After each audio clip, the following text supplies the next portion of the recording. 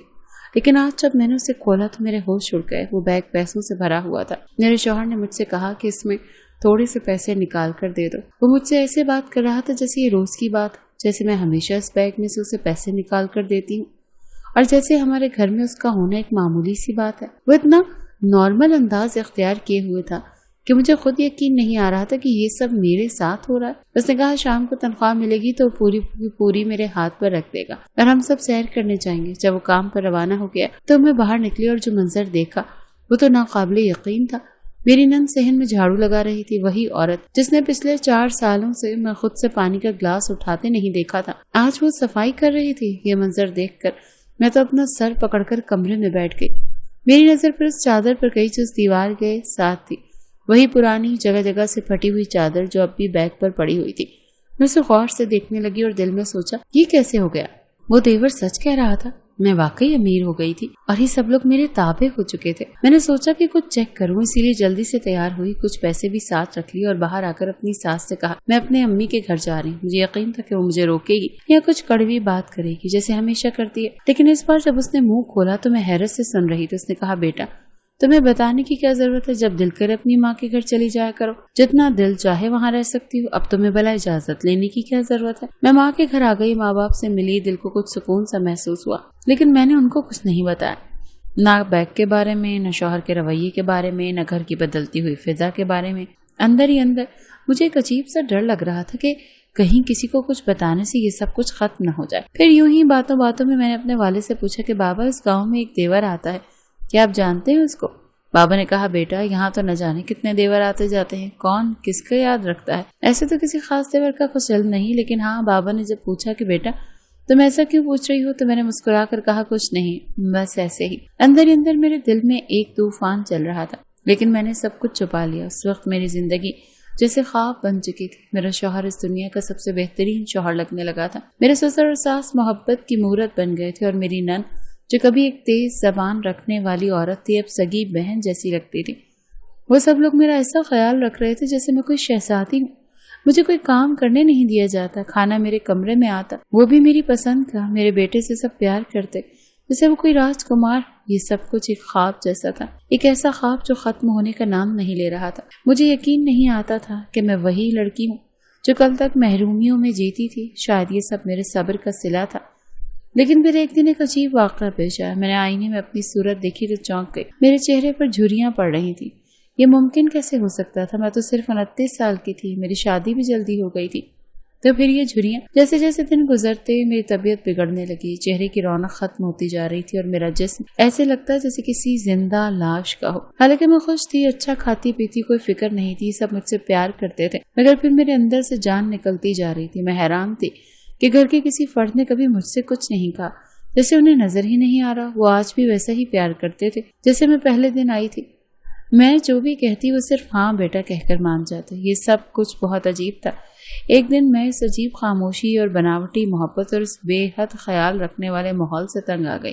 میں کمرے سے باہر نکلی اور تب میری نظر دور ایک سائے پر پڑی، وہی دیور، وہی چادر دینے والا دیور۔ میں اس کے پیچھے دیوانگی میں بھاگ کڑی اور آخر کر اس کا راستہ روک لیا۔ دیور نے میری طرف دیکھا، اس کی آنکھوں میں پہچان کی چمک تھی۔ میں نے ہانپتے ہوئے کہا تم نے مجھے نہیں پہچانا؟ تم نے ہی مجھے وہ چادر دی تھی۔ وہ بولا ہاں یاد ہے، لیکن تم تو بہت بدل گئی۔ میں نے روحانسی آواز میں کہا میرے ساتھ یہ سب کیا ہو رہا ہے؟